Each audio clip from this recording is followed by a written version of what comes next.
हम हिंदी साहित्य के सेकंड पेपर में दोबल उपन्यास पढ़ रहे हैं। उसमें अपने जो 12 एपिसोड आराम पढ़े हैं उसकी कहानी का जो रिवीजन है हम 13 एपिसोड पढ़ने को प्राप्त करेंगे। हमने देखा कि रमानाथ ने उधारी चुकाने के लिए गलत मार्ग पर चलकर षड्यंत्र का निर्माण करके जालफा के गहनों की चोरी कर दी। उसके कारण जालफा की स्थिति दयनीय हो जाती है और उस दयनीय स्थिति को मानसिक रोग को उसकी खोई हुई सी अवस्था, सारे दिन सोए रहना, रूखा व्यवहार करना, चिड़चिड़ापन करना, निराश हो जाना, उन सब समस्याओं के समाधान के लिए रमानाथ जी करते हैं नौकरी की तलाश कि नौकरी के पैसे कमाकर वो जालफा के लिए चंद्रहार बनाएंगे। नौकरी की तलाश पूरी होती है उनके एक मित्र जो शतरंज के प्रेमी हैं, रमेश बाबू।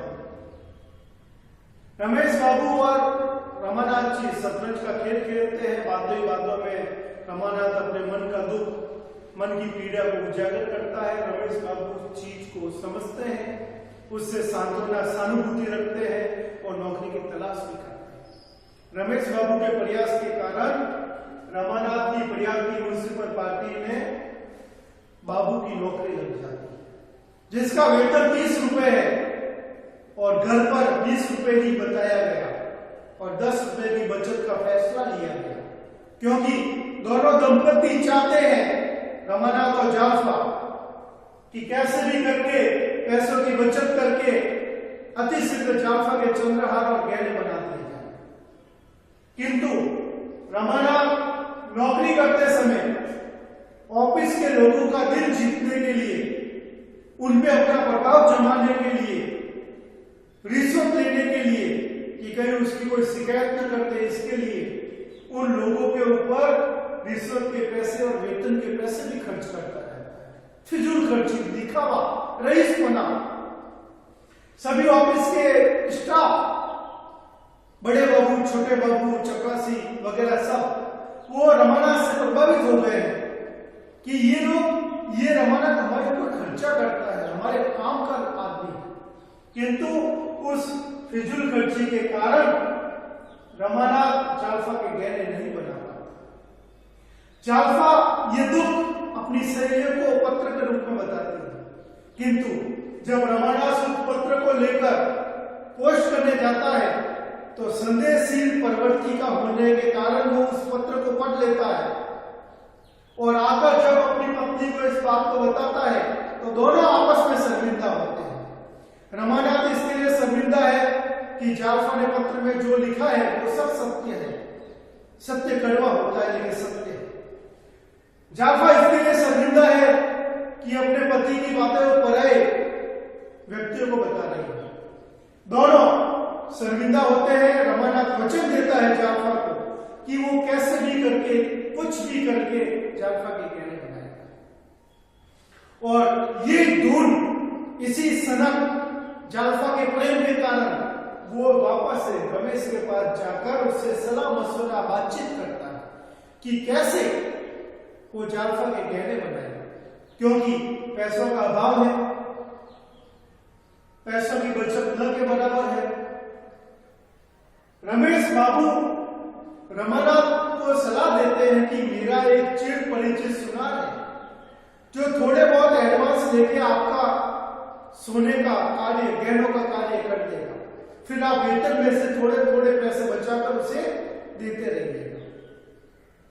रमेश बाबू का परिचय लेकर रमानाथ उस सुनार के पास जाते हैं और उधार के अंदर चंद्रहार बना भी देते हैं।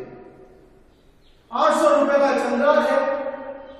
सुनार ने नौकरी के कारण, रमेश बाबू के संबंधों के कारण रमानाथ को वो चंद्रहार बनाकर दे दिया। रमानाथ उधार में वो चंद्रहार बनाता है लेकिन अपनी पत्नी को ये नहीं बताता है कि वो उधार में बनाया है। अपना अहम, पुरुष प्रवृत्ति, दम, घमंड के कारण जालफा वो चंद्रहार को प्राप्त करके बहुत प्रसन्न हो जाती है। वो अपने पति से ये पूछना ही नहीं चाहती कि ये आपने पैसे कहां से लाए, कैसे बनाया, कब दोगे, कैसे दोगे। जालफा बहुत ज्यादा जाती है और जालफा को प्रसन्नचित्त देखकर उसका पति भी प्रसन्नचित्त हो जाता है। जालफा रमानाथ बाहर घूमने जाते हैं। जालफा की वर्षों से वंचित अभिलाषा पूरी हो गई है, क्योंकि ये वो कन्या है जिसे खिलौनों से लेस मात्र भी आकर्षण नहीं था, आभूषण से प्रेम था। बचपन की अभिलाषा जो विवाह के समय पूरी न हो पाई और जिसके कारण कसम खाई थी गहने धारण नहीं करेगी, वो अभिलाषा आज विवाह के कई वर्षों के उपरांत रमानाथ ने पूरी कर दी। रमानाथ जब गहने बनाकर, चंद्रहार बनाकर जालफा को देता है तो जालफा अपने पति की अब दुगुनी सेवा करती है। सास ससुर से जो कला है, जो मतभेद है, वो भी जालफा नकार देती है और जालफा अपने जो वास्तविक उसका व्यवहार है उसके ऊपर आ जाता है। दोनों हंसी खुशी रहते हैं, बाहर घूमने जाते हैं, शौक मौज पूरे करते हैं। जो एक नवविवाहित दंपति करते हैं वो सब शौक मौज जालफा अब करती है। जो विवाह के समय की ड्रेस है, पोशाक है, वेशभूषा है, वो जालफा ने कभी धारण नहीं की थी। अब चंद्रहार मिलने पर वो साड़ी वगैरह पहनती है और अपने पति के साथ कभी कभार सिनेमा देखने भी जाती है। सिनेमा देखना उसमें बहुत बड़ी बात हुआ करती है। इस तरीके से हम देखें तो रमानाथ ने जो ये चंद्रहार बनाया है उसके कारण जालफा बहुत पसंद है और दोनों की ये हंसी खुशी उपन्यास के कितने अंकों में और चलती रहती है, ये हम अगले एपिसोड्स में पढ़ेंगे। तब तक के लिए हम एक बार कहानी का रिवीजन कर लें और कुछ समय के उपरांत हम जब आगे बढ़ेंगे तब वापस से रिवीजन करते हुए हम एपिसोड नंबर 14 पे हमने देखा दीनदयाल का एक परिवार है, इकलौती लड़की जालफा जिसे चंद्रहार बहुत प्रिय है। ससुराल पक्ष के द्वारा चंद्रहार दिया जाता है, ये कथन जालफा के दिमाग में स्थायी रूप से निवास कर लेता है। वो इंतजार करती है कब विवाह हो, कब चंद्रहार मिले। दयानाथ के परिवार की आर्थिक स्थिति बहुत मजबूत नहीं है, वो नौकरी पेशा व्यक्ति है, बड़ी मुश्किल से अपना घर चलाते हैं। दीनदयाल और दयानाथ की मित्रता के कारण जालफा और रमानाथ का विवाह तय होता है। विवाह के समय जो चंद्रहार देना तय हुआ था वो रमानाथ की फिजूल खर्ची के कारण नहीं दिया गया और न ही जालफा की माता मानकी के द्वारा चंद्रहार जालफा को दिया गया।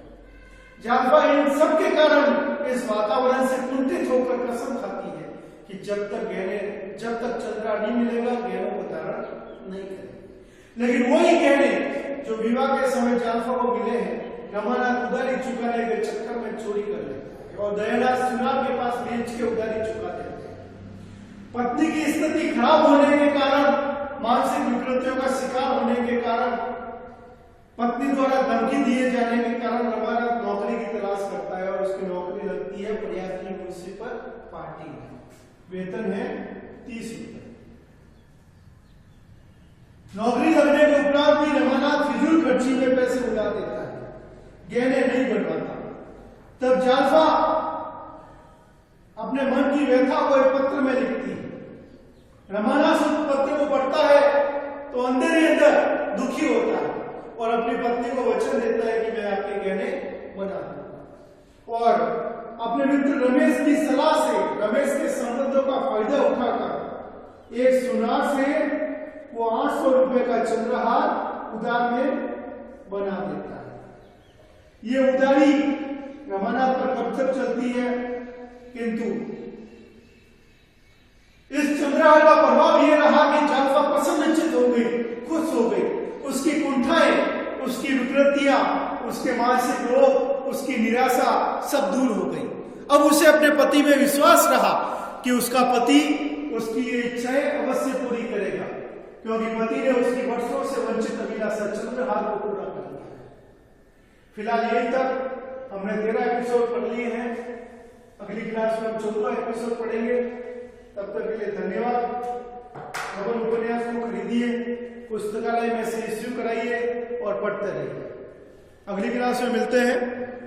तब तक के लिए आप गबन उपन्यास के जो मैंने 13 एपिसोड पढ़ाए हैं उनके मुख्य मुख्य बिंदु याद करें और संभव हो तो कुछ आने वाले जो अंक हैं उनके बारे में भी पढ़ें।